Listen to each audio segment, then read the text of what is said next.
Hey everyone, welcome to this explainer. So, if you're gearing up for the NEC 2023 exam, you already know it kind of feels like trying to drink from a fire hose, right? The codebook is absolutely massive, the questions are notoriously tricky, and man, that clock is always ticking. But seriously, don't worry, we're going to break things down visually and make it make sense. Today, we're focusing strictly on the real bread and butter of residential wiring, and that is Article 210, branch circuits. This section gets heavily tested. Literally, if you can master the rules here, you're going to rack up a ton of points on test day. Okay, let's dive right into this. Here's our roadmap to getting rid of that test day overwhelm. We'll hit 1, the basics of branch circuits. 2, required dwelling unit circuits. 3, receptacle placement and spacing. 4, GFCI versus AFCI protection. And finally, 5, avoiding those common exam traps.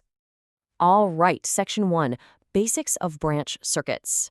Before we start wiring a house or calculating loads, we got to know exactly how the code defines what we're actually working with. So if you look in Article 100, that's basically the glossary of our codebook, a branch circuit is defined as the circuit conductors between the final overcurrent device protecting the circuit and the outlet. Well, let's translate that into plain English. Just picture the physical wire leaving the circuit breaker box down in a basement, traveling all the way up through the walls and ending at the exact wall plug where you charge your phone. That entire run, that's your branch circuit. It's the final leg of the electrical journey before the power is actually put to use. Now take a look at these standard branch circuit ratings. This stuff is super high yield for the exam. But here is the absolutely crucial point, and honestly, a massive trap they love to set. The rating of a branch circuit is determined by the ampere rating of the overcurrent device, meaning the breaker or the fuse. It is not determined by the wire size. If you run a thick 12-gauge wire but you put it on a 15-amp circuit breaker, per the NEC, congratulations, that is a 15-amp rated branch circuit, period. Also, take a quick note of those receptacle ratings. A 20-amp circuit can happily host 15-amp or 20-amp receptacles, but a 15-amp circuit, no way. It can only use 15-amp receptacles. Seriously, do not let them trick you on that one. Moving right along to Section 2, required dwelling unit circuits. Let's take what we just learned and do a quick room-by-room walkthrough. The magic number here is 2. I need this burned into your memory. Per Article 210.11c1, you are required to have a minimum of 2 20-amp small appliance branch circuits. You'll hear these called SABCs all the time. These serve the kitchen and dining area countertops. Not 1, 2, and they are dedicated solely to heavy-hitting kitchen appliances. We're talking your toaster, coffee maker, your blender, that kind of stuff. Building on that, Article 210.11c requires a couple more dedicated 20-amp circuits. You're going to need at least 1 for the laundry area to handle the washing machine. You also need at least 1 20-amp circuit for the bathrooms. And you know, this perfectly illustrates a huge code concept. That bathroom circuit can totally serve the receptacles in multiple bathrooms across the entire house, but it can serve absolutely nothing else. I mean, imagine you're wiring a home. You definitely want to ensure that when someone fires up a 1500-watt hairdryer in the master bath, the lights out in the hallway don't instantly dim, right? That is exactly why the code completely isolates this circuit. Okay, Section 3, receptacle placement and spacing. Grab your imaginary tape measure for this one. Let's talk about the standard wall spacing rule, represented by the number 6. Under Article 210.52a1, no point measured horizontally along a floor line in any wall space can be more than 6 feet from a receptacle outlet. The easiest way to think of this is like a 6-foot lamp cord.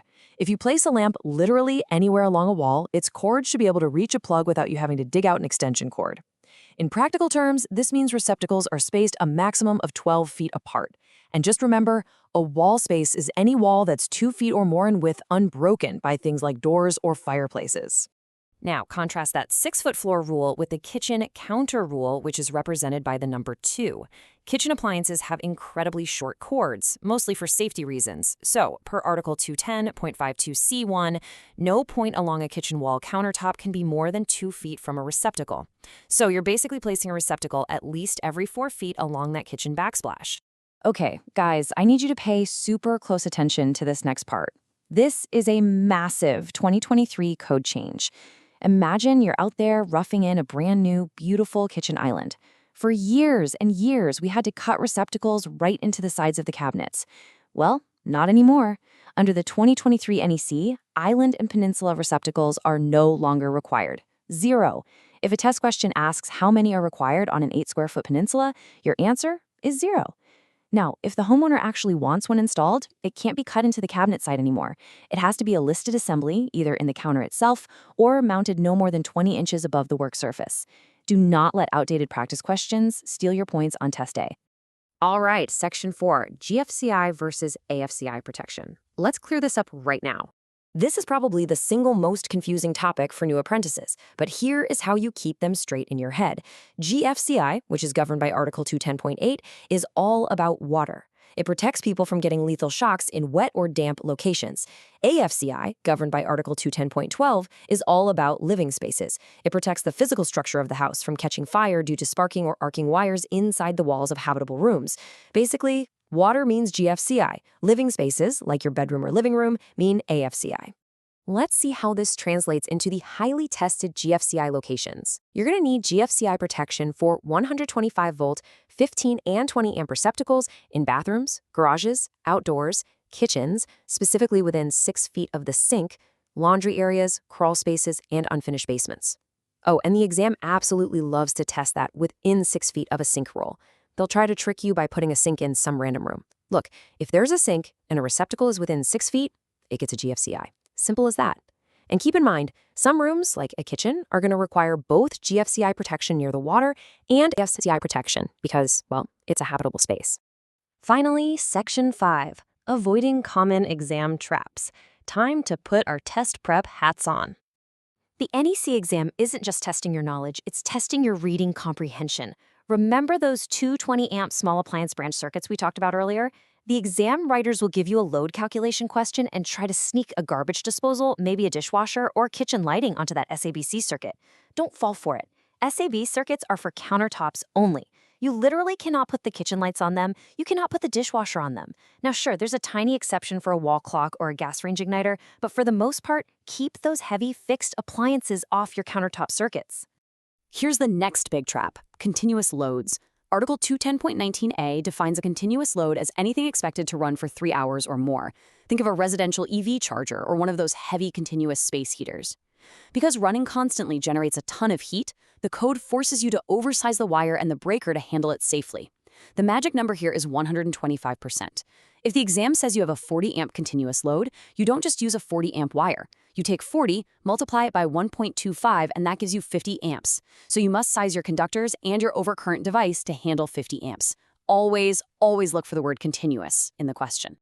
Okay, quick pop quiz. Let's do a classic trick question to test your knowledge right here. Imagine you have a 20-amp branch circuit in a wall, but it's supplying multiple standard 15-amp receptacles.